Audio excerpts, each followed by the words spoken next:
ازيكم يا حبايبي عاملين ايه؟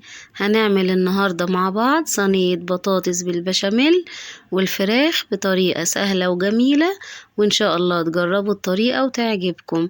طعمها روعة وحلوة جدا وخفيفة وجميلة، وان شاء الله تجربوها معايا.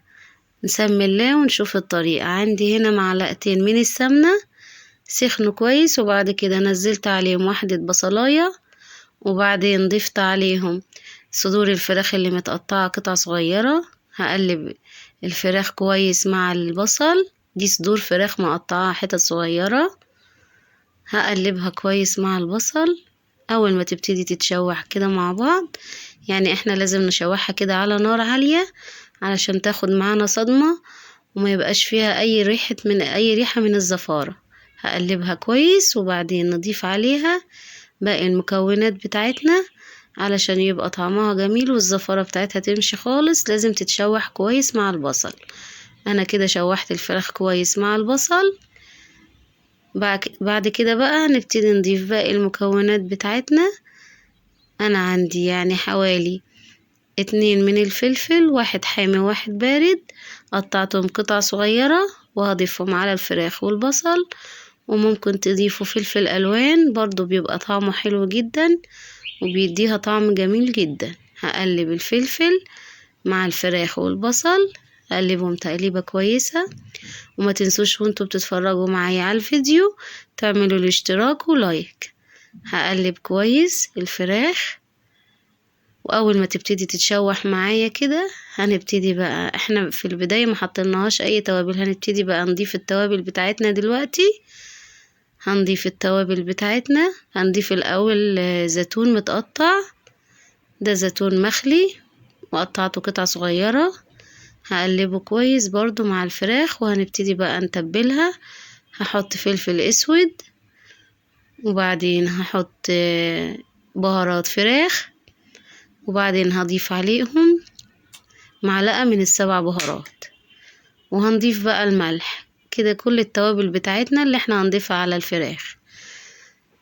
هقلب كويس الفراخ مع التوابل، وهي كده خلاص استوت، لان اكيد حضراتكم عارفين ان صدور الفراخ مش بتاخد تسوية. هي كده خلاص خلصت. ويلا بقى نكمل باقي الوصفة. عندي هنا زيت سخنته كويس، وعندي بطاطس مقطعاها المكعبات كده حسب زي ما حضراتكم شايفين. وبرضو زي ما حضراتكم عايزين ممكن تعملوها، يعني تقطعوها قطع دواير حسب ما حضراتكم عايزين. هحمر البطاطس كويس، واول ما تبتدي تاخد لون، يعني مش هخليها تحمر خالص، اول ما تبتدي لونها يبقى اصفر خفيف كده هبتدي اخرجها من الزيت. وهي كده بقى ايه، مش هتحتاج تسوية تاني. هخرج البطاطس كلها وهعمل كمية البطاطس كلها بنفس الطريقة دي. مش هسويها، مش هخليها لحد ما تاخد لون خالص، يا دوب اول ما تصفر كده هخرجها من الزيت. هعمل الكمية كلها وارجع لحضراتكم عشان نكمل باقي الوصفة. عندي بقى في طاسة كده، جبت طاسة وحطيتها. اول ما ابتدت سخنت حطيت فيها 4 معالق من السمنة او الزبدة حسب برضو ما حضراتكم عايزين. واول ما يبتدي السمنة بتاعتنا تسخن هروح ضايفة عليهم كمية الدقيق بتاعنا النهاردة. هنضيف 4 معالق سمنة، وهنضيف عليهم 4 معالق دقيق، وهنحط رتل من اللبن او الحليب.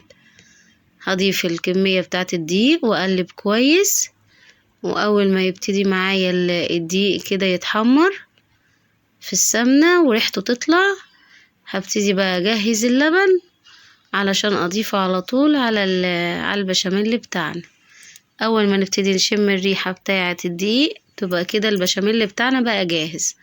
هنضيف بقى الكمية بتاعة اللبن بتاعتنا حسب برضو ما حضراتكم عايزين. يعني انتوا لو عايزين البشاميل يبقى تقيل ممكن تحطي نص كيلو بس من اللبن، بس انا ضفت كيلو من اللبن لان البشاميل هخليه يبقى يعني ايه وسط، مش تقيل قوي ولا خفيف. بعد كده بقى ضفت واحدة من المرقة او الماجي، وبعدين فلفل اسود وملح. دي كل الاضافات اللي احنا هنضيفها للبشاميل. هقلب كويس الملح والفلفل الاسود وهقلب. اول ما البشاميل يبتدي يتقل معايا كده خلاص خلص. عندي هنا بقى صينية حطيت فيها البطاطس اللي انا حمرتها معاكم. هحط يعني حوالي نص الكمية البطاطس اللي انا حمرتها، وهرش عليها رشة بسيطة كده من الفلفل الاسود والملح. وبعدين عشان طعم البطاطس يبقى حلو هحط حوالي 4 أو 5 معالق من البشاميل كده على البطاطس، بحيث انه يدي صينية البطاطس معانا بيبقى طعمها حلو جدا لما بنضيف لها جزء من البشاميل. هنحط بقى كمية الفراخ اللي انا عصقتها معاكم. هحط الفراخ وافردها كده كويس في الصينية، وبعدين بقى نبتدي نضيف باقي الكمية بتاعة البطاطس. هضيف الكمية بتاعة البطاطس كلها. كمية البطاطس بقى هضيفها كلها على كمية الفراخ اللي احنا حطيناها مع بعض. هنزل البطاطس، واثناء ما انا بعمل في الصينية معاكم مولعة الفرن بتاعتي مشغلاها على درجة حرارة 200، بحيث ان انا هدخل الصينية مش هتقعد، يعني هتقعد بالظبط حوالي ربع ساعة 10 دقايق كده. نشغل عليها من تحت الاول 10 دقايق، وبعدين اول ما تبتدي يعني تسخن كويس كده وتدخل وتستوي كويس. هي اصلا كل الحاجات مستوية، بس هي محتاجة بالظبط ربع ساعة في الفرن. هنحطها ربع ساعة بس مش اكتر. هضيف كمية البشاميل بتاعتنا كلها، وبعدين بقى هنرش رشة من الجبنة، اي نوع جبنة عند حضراتكم، بحيث ان هي تاخد لون كده ويبقى طعمها حلو. هرش رشة بسيطة من الجبنة، وبعدين ادخلها الفرن على درجة حرارة 200. هتقعد ربع ساعة. لما تبتدي تستوي معانا وتجهز نشغل عليها الشواية 5 دقايق. 5 دقايق بالظبط هتطلع معانا حلوة جدا، وهيبقى لونها احمر وجميل، ومش هتحتاج وقت اكتر من كده. هي ربع ساعة وهتجهز ان شاء الله، وهتبقى بالشكل ده. بصوا شكلها حلو جدا وطعمها جميل جدا. هي سخنة، يعني انا هحاول اطلع منها قطعة كده عشان اوريها لحضراتكم، بس هي سخنة جدا وسايحة زي ما حضراتكم شايفين. بس بجد يعني عن تجربة جربي صينية البطاطس بالبشاميل وهتعجبك جدا جدا. أكلة جميلة ومفيدة للأطفال وطعمها حلو جدا. مع أي نوع رز ممكن تقدميه معاها، بيبقى طعمها حلو جدا وطعمها مميز، وحاجة كده مختلفة غير صينية البطاطس التقليدية بتاعتنا. دي طعمها مختلف خالص وطعمها جميل جدا. جربوها وإن شاء الله النتيجة تعجبكم. وما تنسوش تعملوا الاشتراك ولايك وتدوسوا على زر الجرس. والسلام عليكم ورحمة الله وبركاته.